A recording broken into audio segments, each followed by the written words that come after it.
What is up, my friends? I'm back with the Les Paul Black Beauty knockoff guitar. Going to be doing some lead sounds.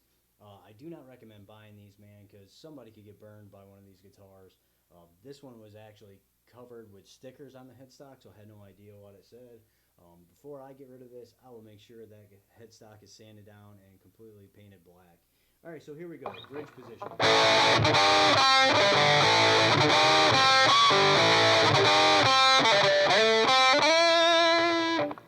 Middle position.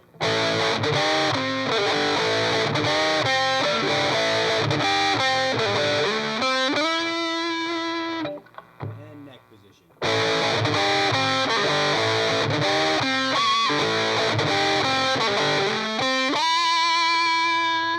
This guitar actually sounds really great, man, which is sad, you know. If this was with a different headstock, I would absolutely recommend it. Alright, later, guys.